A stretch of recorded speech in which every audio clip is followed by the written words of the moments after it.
So our speaker today is Ben Green from Oxford, who will be speaking on conjecture of Gowers and Long. Okay, thanks, Sarah. Let me just begin by saying thank you to Sarah and the two Seans for setting up this webinar. It's been extremely enjoyable so far, a very good idea to get this going, and long may it continue. So I'm going to talk today, if I can proceed to the next slide. Something's gone slightly weird with that.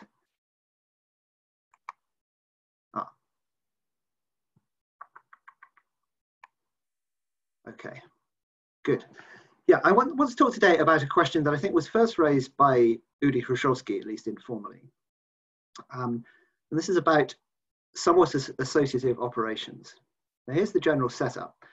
Let's take a finite set X, and suppose you have a binary operation, which I'll denote by the circle symbol, from X cross X to X, which is injective in each variable separately.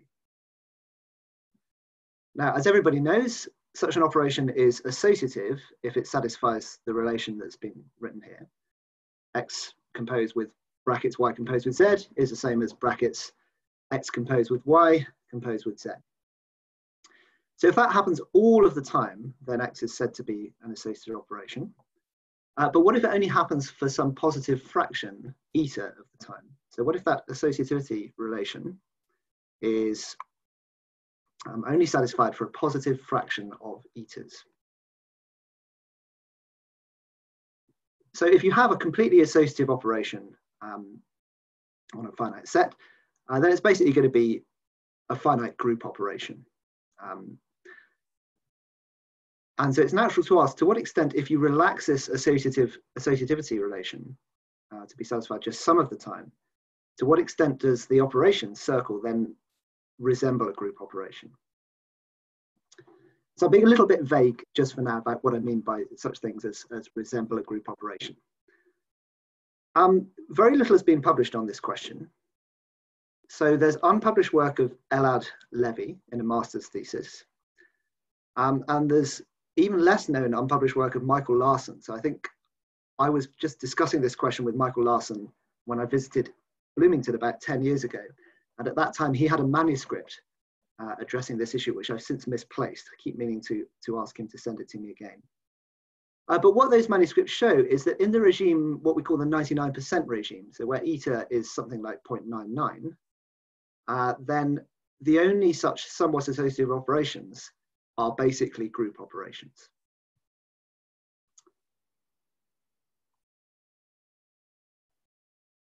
And what I want to talk about today comes out of this very interesting paper of Tim Gowers and Jason Long from about a year ago, which says something extremely non-trivial in the regime which additive combinatorialists call the 1% regime. So that's where eta is something more like 0.01.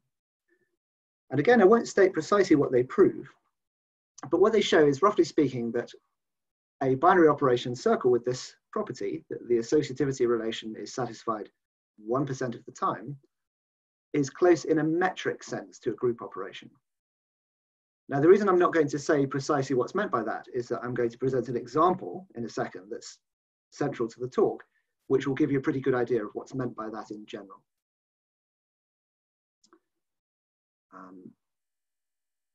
Okay. So this example lives in SO3, which is the special orthogonal group of 3×3 matrices with determinant 1. And seeing as we're going to be talking about this quite a lot, let me just set up a bit of notation. So SO3 is 3×3 matrices over R, which are orthogonal and whose determinant is 1. So orientation preserving rotations in 3 dimensions. And it's possible to get very confused by different group operations on various different groups, and also this circle operation that's not a group operation. So we have to be quite careful. And we're going to write the group operation on SO3 by juxtaposition. I'll put a metric structure on SO3. It doesn't matter very much which one you choose, but it's nice to take a bi-invariant metric. And you can define one quite simply in this way. So you define the distance between G and H to be the Frobenius norm, the sum of squares norm of G minus H. So here, when I write minus, I'm thinking of these as matrices embedded in a 9-dimensional Euclidean space. So that's a nice metric to have. It takes values between 0 and the square root of 8. And later on in the talk, I'll also be talking about the Haar measure on SO3, which is a translation invariant measure, normalized so that the whole group has measure 1. And I'll be writing E for the identity in this group.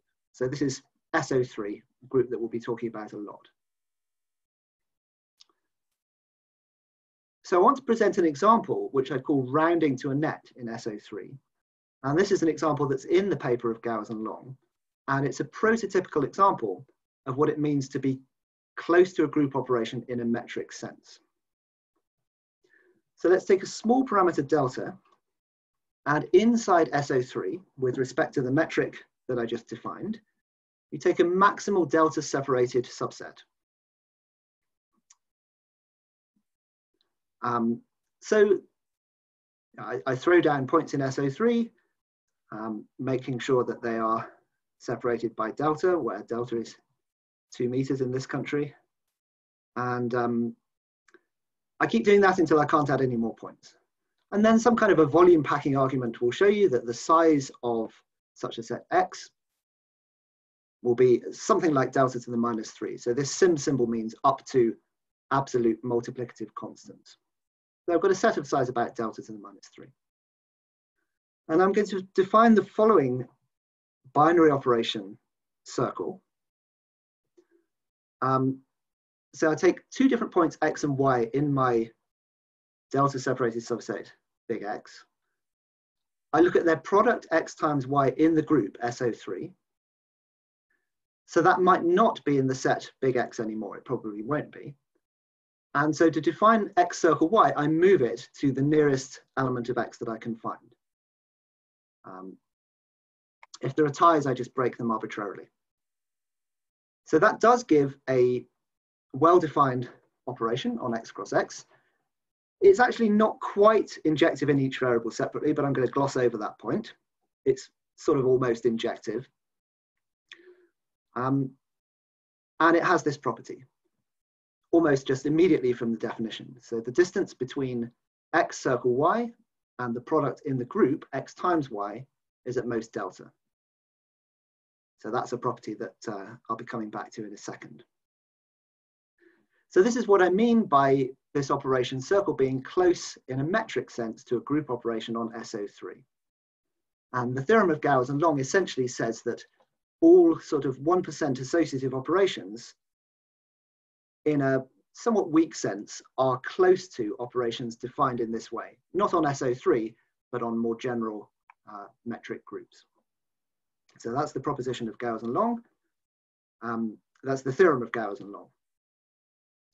Now, in their paper, they prove that this particular operation on SO3 is associative a positive fraction of the time. Now, why would you expect that to be the case?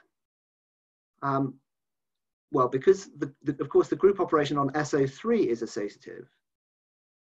So brackets xy times z is the same as x times brackets yz. And so certainly x circle y brackets circle z is going to be very close to x circle brackets y circle z. So these 2 points will be close together, and because I've got a delta separated set, I can expect them to actually coincide some positive fraction of the time. Now that's certainly not a proof, and actually it's not an easy matter to prove this proposition. So this is done in the appendix of the Gowers and Long paper, and it uses some quite interesting stuff. Essentially a kind of continuous analog of Gowers' quasi-random group arguments using something of the representation theory of SO3. So this operation of rounding to a delta net in SO3 is a somewhat associative operation. And a conjecture that they made in their paper is that this operation does not agree with a genuine group operation on any large portion of the set X. So why would they be interested in making such a conjecture? Well, if you don't know this, then their main theorem, which I'll flip back to. So Gowers and Long showed that these 1% group operations are close in a metric sense to a group operation, well, maybe they're actually close to a genuine group operation. Unless you construct a counterexample to that, you don't know that the theorem can't be improved to that. So they conjectured that indeed for this particular metric approximate group operation, rounding in SO3, it is not related to a genuine group operation, even after passing to a subset. And the aim of this talk is to prove that conjecture. So here's the main theorem, which is a fairly short paper, only about 10 pages long, that will appear in the Bulletin of the London Mathematical Society. So suppose you take a maximal delta separated subset of SO3 and define that rounding operation, circle, as above. So you round to the nearest element of X. And suppose now that I have an injective map, iota, from X into some unknown group G. So I've got a map from X into a group, and on that group I've got a group operation that I'll denote with the central dot. Then the theorem is that this injection cannot respect too much of the structure of circle. So the number of pairs x1, x2, for which iota x1 dot iota x2 is the same as iota of x1 circle x2, is just an epsilon fraction of all pairs x1, x2.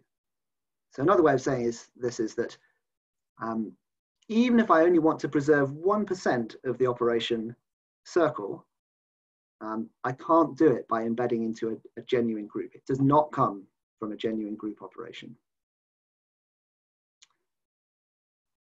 Sorry, I keep getting notified about people in the waiting room, and I keep hiding these notifications, but I don't know how to sort of permanently hide them. Maybe I can't. I'll just keep hiding them. Okay, so that's the main theorem. In the rest of the talk, I'm going to tell you the ideas that go into the proof of this.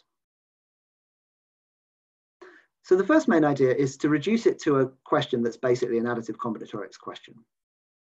And really what this means is to reduce things to at least known operations. I mean, this circle operation, this rounding to a delta net, is a very unfamiliar and unpleasant looking operation. It doesn't have any a priori nice properties.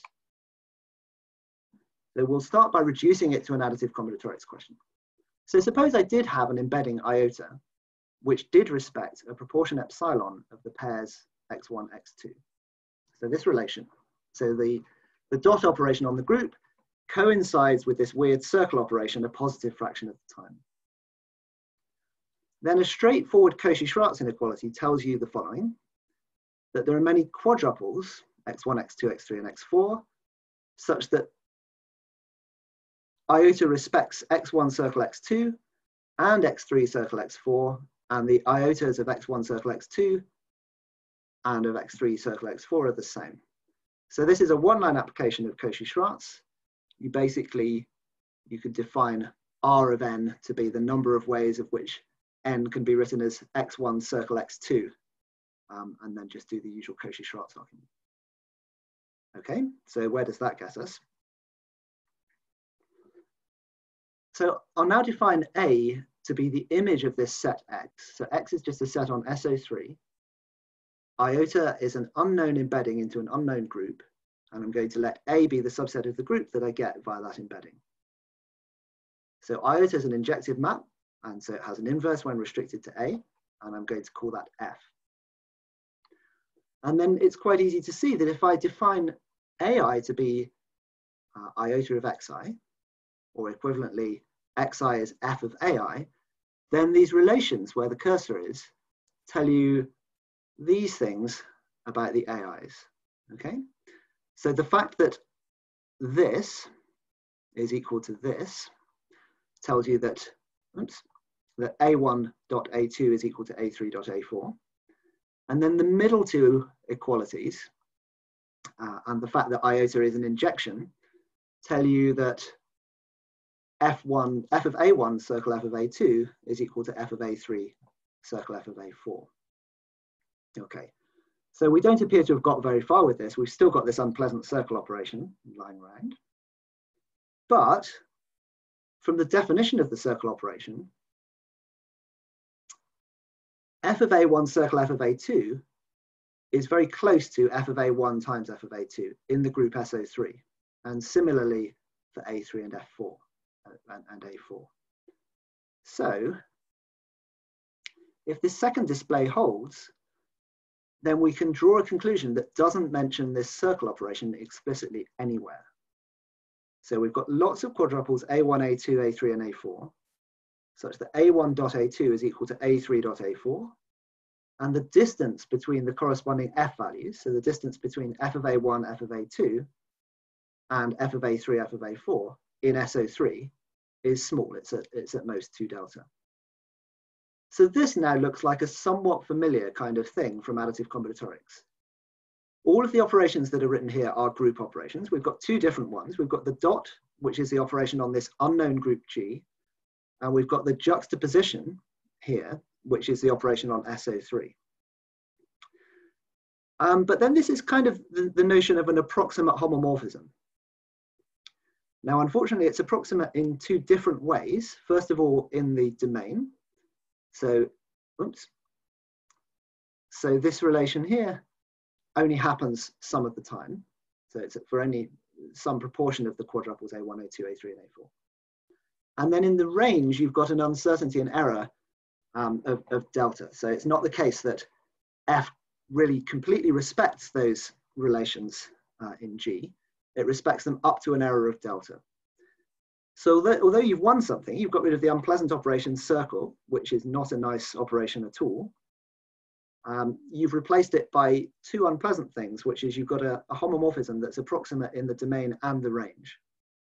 And moreover, additive combinatorics is used to abelian things, but here we've got a group G that's probably not likely to be abelian. And moreover, the image group SO3 is also not abelian. So we've won something, but we've got a lot of additional complexity. Let me summarize what was just said. So if our main theorem's false, in other words, if this rounding to a net in SO3 operation can be embedded in a group, then the following exist. There's a group G, which we don't know anything about. And there's a set A inside there, which has the same size as the set X of points on SO3. So it's got size about delta to the -3. And then we've got this map F from A to SO3, which is an approximate homomorphism in the following doubly weak sense. So for a decent proportion of quadruples A1, A2, A3, and A4, satisfying the multiplicative quadruple relation here, the distance between the corresponding F values is at most 2 delta. What else do I know about F? So just with those properties, there's a trivial example of an F. I could just take F to always map to the identity. But I know that the image of F is this delta separated set X, maximal delta separated set. And what this means is that the image of F is somehow dense inside SO3. So if I thicken it up by delta, if I look at its delta neighborhood, the measure of that in SO3 is of order 1. So this sim symbol here means just some positive constant that depends on this epsilon, which is fixed from now on. So to prove the main theorem, I just have to show that this F cannot exist. And that's the plan for the rest of the talk. So it's, in a sense, a purely additive combinatorics question. I don't need to talk about X or about this operation circle anymore. I can just talk about these weak approximate homomorphisms from an unknown group G and an unknown set A inside G to SO3. So I just need to show that one of those cannot have a big image in SO3. And I'll do it by contradiction. So I'm going to suppose henceforth that F does have all of these properties. Okay, so the first thing to do is to apply a fairly standard line of argument in additive combinatorics that's basically comes from Tim Gowers' work on Summer-Ady's theorem. There's a lot of influence of ideas of Ruja there, and it's usually applied in the abelian setting.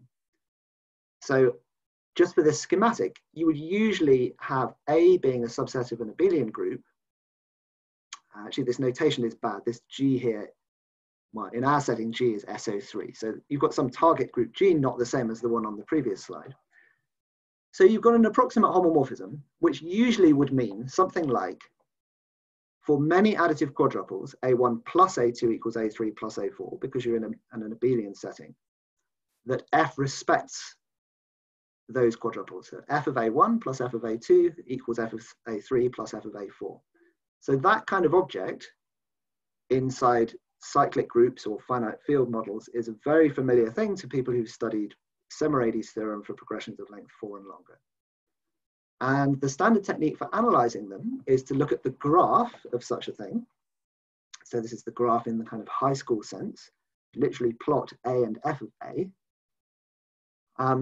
So this statement that F is an approximate homomorphism is equivalent to this having a large additive energy. But then there's a very well-known tool, the Balog-Semirady-Gowers theorem, for going from large additive energy to small doubling. So after passing to a subset A primed and the corresponding graph, I can make sure that this subgraph has small doubling. And then I have available to me all of the machinery of Plonica-Ruja inequalities and so on. I can assert that it has small tripling, small eighth power, and so on. And there's this nice trick of Ruja that lets you conclude from that F restricts to a homomorphism basically on A prime, but you need a bit more than that. So on a product of 4 copies of A prime, up to a bounded error set. So what this means is not quite that F of X plus Y is always equal to F of X plus F of Y, but that's true up to an error, S of XY, which takes values in a bounded set. Okay, so I'll state the conclusions properly on the next slide, but this is to those who've studied Semirady's theorem, this is a familiar sequence of deductions. So we have a question in the chat. Where is the chat? I can read it to you. Yes, thank you. So the question is, if you assume nothing on G, can't you take G to just be SO3?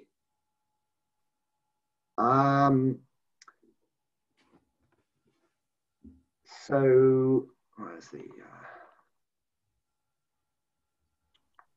I can answer. I've just been thinking about it, so I can give a quick answer, which is that you can, but then you'll have a lot of trouble getting enough multiplicative quadruples in the subset. That's correct. Thank you, Tim. So Tim has asked a good question and then provided a good answer to it, which is... I didn't ask the question, it was Shatter. Oh, okay. That is correct. So yes, right, why can't you take G to be SO3? And Tim has provided the answer that there won't be a set A with this property there. So I guess that's part of the theorem, is the fact that there wouldn't be such a set. But I think that fact would probably already follow from the appendix of Tim's work with Jason, actually. Okay. Yeah, so I was just talking about this, this paradigm of going from approximate homomorphisms to other types of approximate homomorphisms, essentially. So what you basically do is you punt the approximateness in the domain, so the fact that F only respects some positive proportion of the additive quadruples, to approximateness in the range. So now F respects all of the quadruples, but only up to an error. As I said, if you're not familiar with this, I'll make a precise statement on the next slide. Now, this is usually done in the abelian case, but Tao has this paper where he observed that pretty much all of this works without the assumption of commutativity. So all of the Balog-Semirady-Gowers stuff works pretty well. Instead of small doubling, you want small tripling, or what we call the approximate group property. And moreover, it also works if you allow an error in the range, an error of delta. And the reason for that is that essentially, if you just look at all of the proofs of Balog-Semirady-Gowers and so on, they're all good up to this, up to an error. If you've got this error delta in the range, you can always just sort of keep it throughout the argument, and it never gets worse than a positive multiple of delta, essentially because small balls of radius delta about the identity in SO3 almost commute with everything. Now, thankfully, we don't have to get too involved with the details of that, because Tao has this paper called a metric entropy, has a result called a metric entropy Baloch-Samrady-Gowers theorem that we can just pull off the shelf. And what that basically lets us do is go through this, everything on this slide in a non-abelian setting and where we allowed errors in the range. So let me tell you what the result of that is. Now, at this point, it's useful to introduce a notation. This is what I call a cocycle. So this is basically detecting how far phi of xy is from being equal to phi of x times phi of y. So partial phi of xy is defined to be phi of y inverse phi of x inverse times phi of xy. And so that's going to be the identity if phi of xy is equal to phi of x times phi of y. So this machinery, Tao's metric Baloch-Samrady-Gowers theorem, lets you pull out of the situation that I had before the following. So we've got an approximate group B. Now let me say a few words about that. So we're never really going to need to know in this talk what an approximate group is. Many people listening will know what it is. It's basically, so it's a finite set such that B times B is covered by a few copies of B. So it's not a group, but it's a sort of 1% version of a group, if you like. And then we have a map 5 from B to the 12. And again, I want to encourage you to ignore these numbers like 12. I just didn't want to state things that are incorrect too much. But we have a map 5 from B to the 12 to SO3. And then a set S in SO3 of bounded size such that the following holds.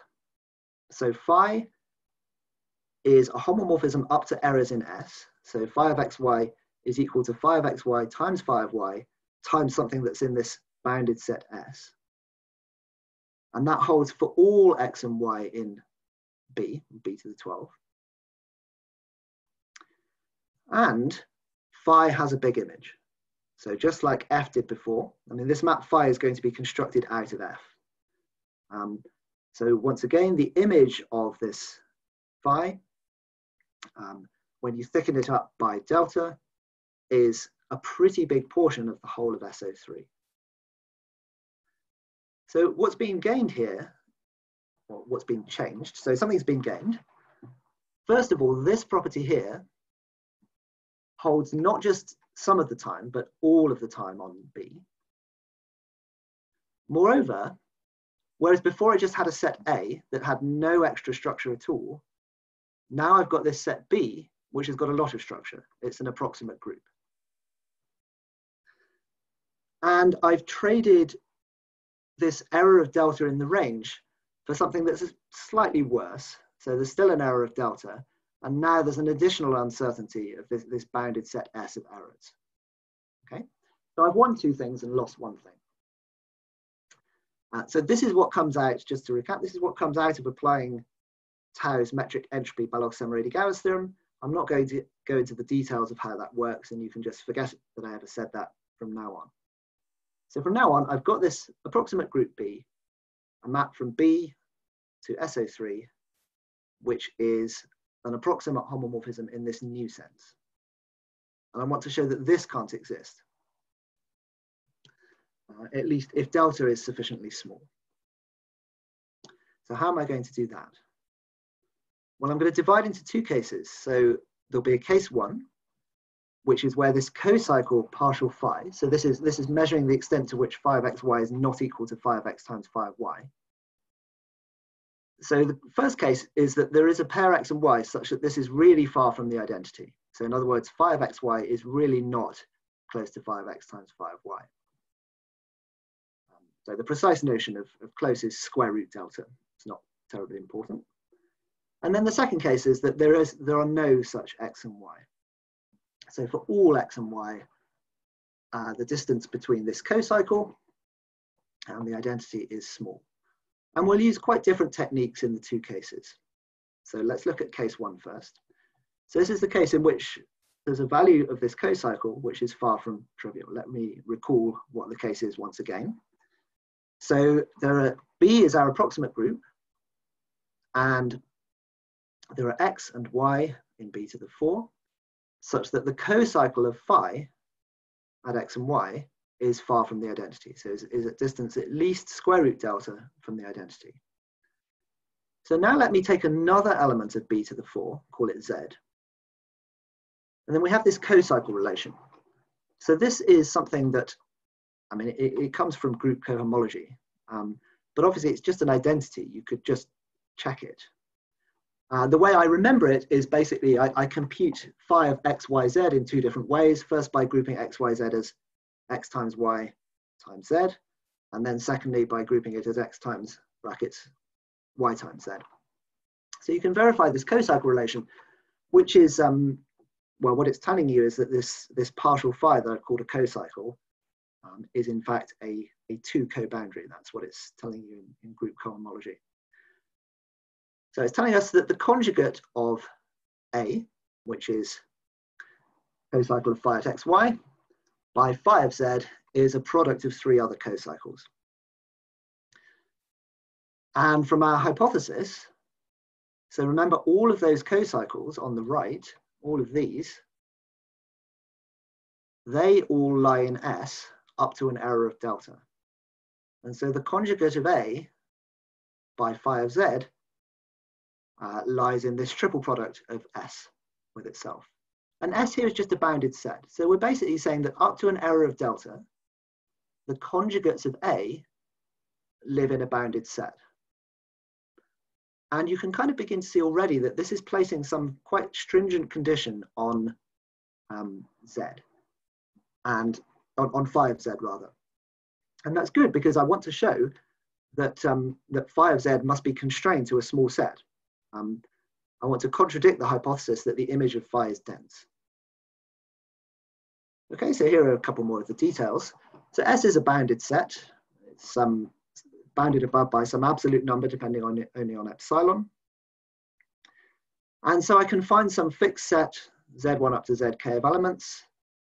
Basically, for each of the elements of this triple product of S, I ask the question, is it close to one of the phi Z inverse A 5Zs or not? If it is, choose a Zi that witnesses that fact and add that to my list. Otherwise, just ignore it. So there's a bounded list of elements, Z1 up to Zk, such that the conjugate of A by phi of Z is close to the conjugate of A by one of these bounded list of elements. And an equivalent way to say that is that A almost commutes with B in the following sense. So the distance between AB and BA is at most 6 delta, where B is phi of Z times phi of Z I inverse. Okay, so we've landed ourselves with a problem about when a pair of elements of SO3, a pair of 3 by 3 rotations, almost commute.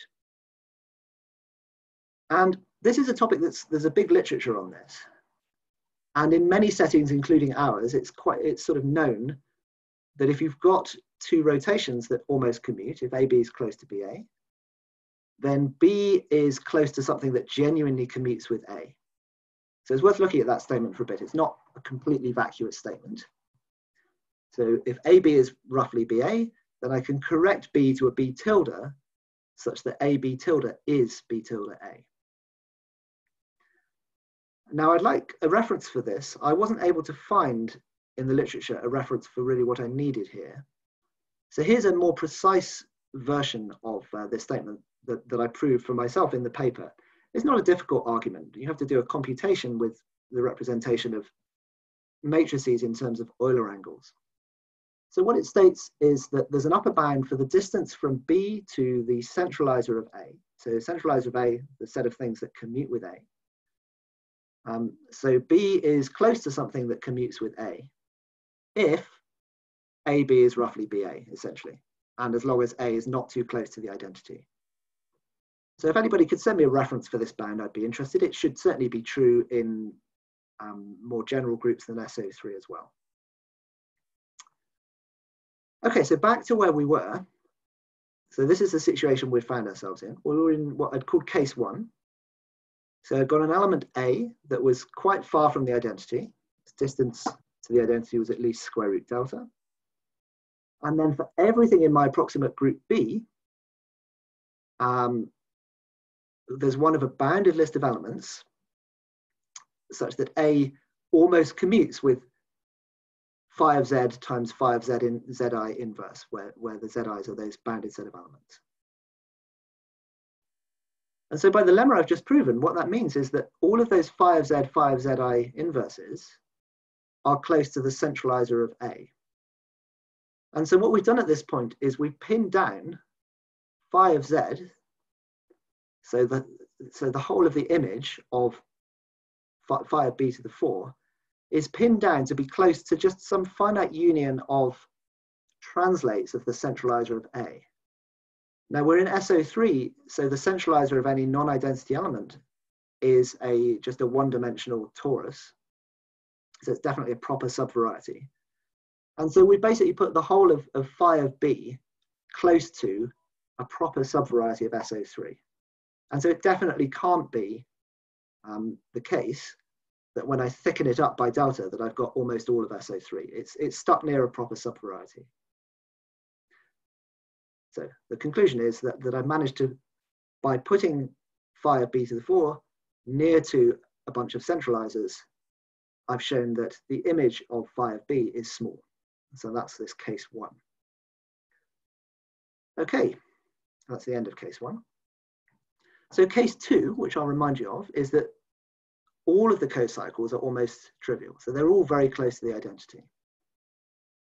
And if you go back and recall the definitions, what this now means, we have an approximate group B and a map phi from B to the 12 to SO3 that really now is an approximate homomorphism. There's no S anymore.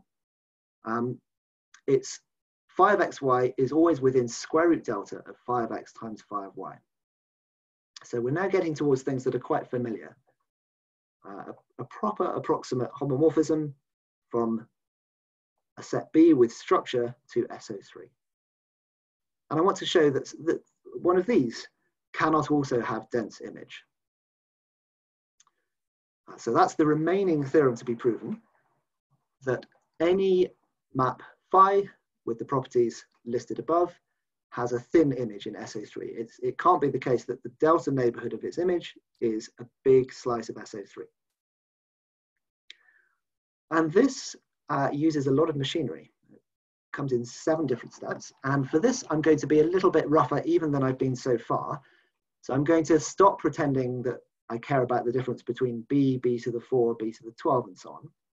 So just take an approximate group B, and suppose I have a map phi from B to SO3, such that phi of xy is roughly phi of x times phi of y, where the roughly means up to square root delta, but I'm going to cease caring too much about that as well.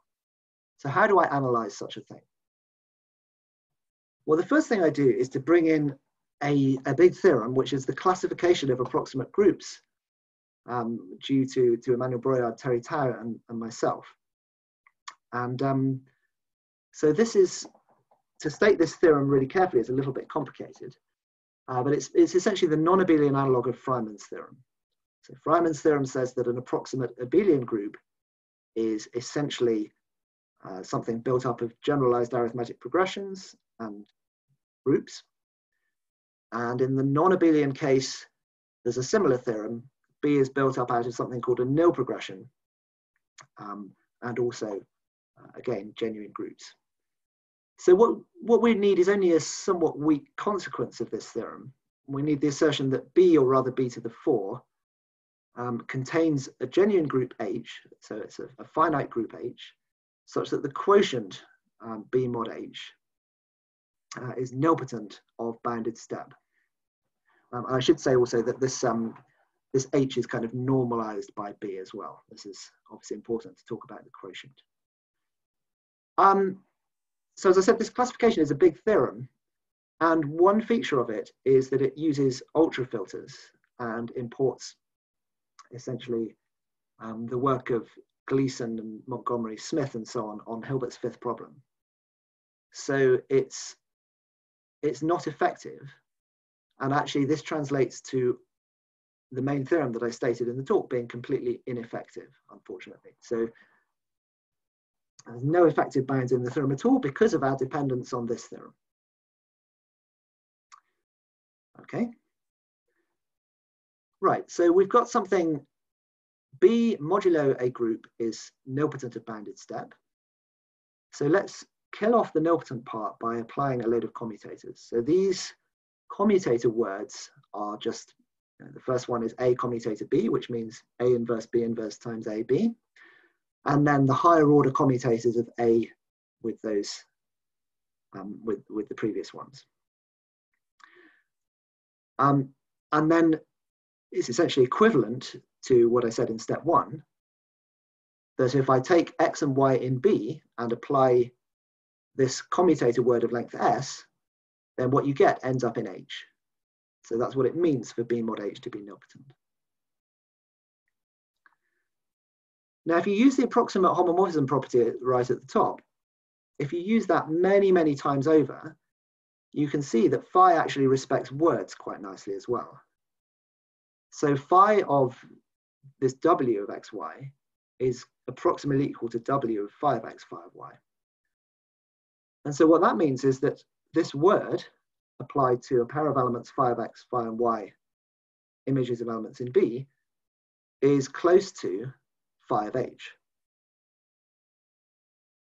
Now H is a finite group and it's contained in B, and phi is an approximate homomorphism on B. So phi is certainly an approximate homomorphism on H just by restriction. And there's a celebrated result of Kazhdan, which tells you that when you have, in this setting, when you've got an approximate homomorphism from a finite group H into SO3, then it can be corrected to a genuine homomorphism phi tilde. So there's a genuine homomorphism phi tilde from H to SO3, such that phi of H is approximately phi tilde of H for all H. And that is a misprint. I don't mean for all H in SO3, I mean for all H in big H. So this result of Kazhdan actually, I don't have the generality at my fingertips, but I think this particular instance of Kazhdan's result is actually an earlier result of Grove, Karcher and Ruhr, as Kazhdan acknowledges this. And it's actually very closely related to a little known paper of Alan Turing, I think maybe Alan Turing's first research paper from the 1930s, on very similar topics. So for finite groups into SO3, you can correct approximate homomorphisms. So what this means is that phi of H is close, of course, to phi tilde of H, which is therefore a finite subgroup G of SO3. Once again, it's not the same G as I had right at the beginning of the lecture. Okay, so the conclusion of the first 4 steps is that I've got a fixed word W, it's just a commutator word of order S, such that for all X and Y in my approximate group B, that word applied to phi of X, phi of Y is close to a finite subgroup of SO3. And now we're really in the end game. We can classify finite subgroups of SO3. This was done in the 19th century. They're all either cyclic dihedral or a subgroup of S5. And one consequence of that is that you can concoct a word, a non-trivial word in 2 letters, which is trivial on every finite subgroup of G, of SO3. So if G is a finite subgroup of SO3, this particular word W star is trivial on G cross G. So this, I just gave an example here. What this is basically observing is that this word, except for the power of 60, is exploiting the fact that cyclic and dihedral groups are solvable of step 2. So that part of the word is killing the cyclic and dihedral part. And then everything in S5 has orders divisible by 60, dividing 60. And so the power of 60 kills off the S5. So there's an explicit word that vanishes on G cross G. And now I'll take what you get by composing that word with the commutator word that I had before. And what this tells me is I've got a new word W, now in 4 letters, that I get from composing 2 copies of the commutator word under W star. And this new word is going to be approximately the identity everywhere on the image of B. And this is going to tell us that the image of B must be small. I mean, you kind of, it's sort of clear that you couldn't have a fixed word that is almost trivial on all of SO3, at least if you know anything about SO3. So how do we handle the details of that? Oh, one more little point there. So this word is approximately the identity on the image of B under phi, and hence also on the delta neighborhood of the image of B under phi. That's just from the fact that words are continuous. So to finish everything off, I just need to show that the set of all quadruples, so if I've got a fixed word W, that's a non-trivial word, I need to show that the measure of the set of all quadruples in SO3, such that that word applied to the quadruple is within eta of the identity, tends to 0 as eta tends to 0. Okay, so I cheated slightly so that I can just import a known result from the literature. You could try and do this directly, probably with explicit estimates for the measure in terms of eta. But just from basic measure theory, this is equivalent to the fact that the set of quadruples where this word is trivial is a null set, so has 0 measure. And that's a known fact. So it's in fact a well-known fact that you can give a reference for, that almost every quadruple in the sense of measure in SO3 generates a free group. And so it doesn't satisfy any word at all, unless still is equal to the identity. Okay, so that's the end of the argument. So that's the second case of the argument where I had an approximate homomorphism phi into SO3. And so that's the conclusion of the proof of the theorem. Now, just in the remaining few minutes, I just want to say a couple of things about a question I wasn't able to resolve. So when I first looked at this paper by Gowers and Long, so where they construct this very nice example in SO3, I thought, well, obviously the key thing they're using about SO3 is that it's not an abelian group. You can show that similar rounding to net examples won't work, for example, just in R squared, essentially because there are lots of lattice subgroups of R squared.